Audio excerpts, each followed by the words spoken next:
Եվրոպական միությանը ինտեգրացիայի ու Եվրոպայի ընդհանուր համակարգի ինտեգրացիա մենք ուզում ենք տարանջատել։ Եվրոպայում կա 3 երկիր, որոնք ունեն շատ հետաքրքիր փորձ։ Նարեկ Կարապետյանի պատկերացմամբ մեր երկիրը Նորվեգիայի կամ Շվեյցարիայի օրինակով պետք է եվրոինտեգրման ճանապարհը շարունակի։ Շվեյցարիան 7-ը Քաղաքական տնտեսական ուղղություն ընտրելիս երկիրը պետք է հաշվի առնի, թե որքանով է այն համապատասխանում իր շահերին։ Այս երկրները Շվեյցարիան, Նորվեգիան իրենց օրինակներով մի մոդել են ընդունել։ Իրենք չեն մտել Եվրոպական միություն, որովհետև համարել են, որ Եվրոպական միությունը քաղաքական կառույց է, բայց բոլոր իրենց ինստիտուտներով ինտեգրված են եվրոպական համակարգի մեջ, եվրոպական ազատ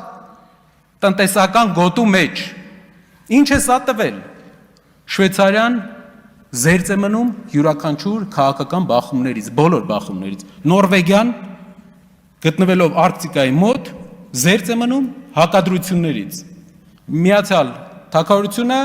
այլ ճանապարհ է ընտրել։ Նարեկ Կարապետյանն առաջարկում է Հայաստանում տեղայնացնել եվրոպական մոդելները, բայց ոչ բոլորը։ Ինչն է Հայաստանի ճանապարհը։ Մենք տեսնում ենք, որ հայկական բոլոր ինստիտուտները մեր երկրի մենք պետքա տեղայնացնենք եվրոպական մոդելներով։ Մեծ մասը բաներ կա, մենք համաձայն չենք այդ մոդելների հետ։ Որպես պահպանողական ուժ ընտանիքը թիրախավորող մոդելների հետ համաձայն չենք։ Հայաստանը պետք է այնպիսի կուրս ընտրի, որ վտանգի տակ չդնի մեր քաղաքացիների եկամուտները, որ ստացվում են Ռուսաստան ապրանքների արտահանումից, կարծում է Կարապետյանը։ Ռուսաստանը Հայաստանին ապրանքների դիմաց անցած տարի ուղարկել է 3.2 միլիարդ դոլար։ Եվրոպան Հայաստանին ապրանքների դիմաց ուղարկել է 600 միլիոն։ Ասեմ ավելին, 2 տարի առաջվա հետ համեմատած Եվրոպայում Եվրոպա դեպի արտանումը իջել է 23 թվի հետ համեմատած։ Ասեմ ավելին, այս տարի բարձրացել է, որովհետև ուղղակի պղնձի գինն է բարձրացել։ Չկա որակական, աշխարհի ամենամրցունակ շուկան է։ Եվ որն է մեր մոդելը։ Այն փողը, որ գալիս է Ռուսաստանից, դա գնում է թոշակների, զինվորականների աշխատավարձի, սոցիալական ծրագրերի։ Մենք չենք ուզում դա կորցնենք։ Պրոհայկական քաղաքականությունն այն է, որ ես չեմ ուզում հայի գումարը թողեմ ուրիշին, ուզբեկը ծախի այնտեղ, բելարուսը ծախի այնտեղ, թուրքը ծախի այնտեղ։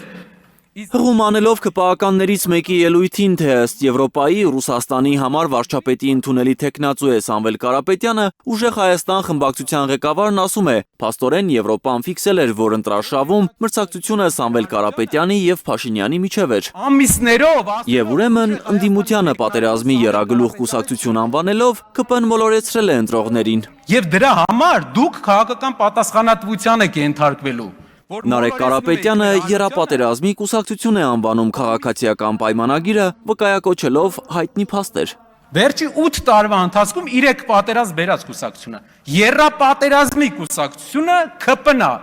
Եռապատերազմի կուսակցությունը եւ 2.5 տրիլիոն դրամ պարտքի կուսակցությունը։ Անցնելու է 30 տարի, 50 տարի։ Պատմությունը ձեզ հիշելու է, որպես եռապատերազմի կուսակցություն եւ 2.5 տրիլիոն դրամ պարտք վերցրած։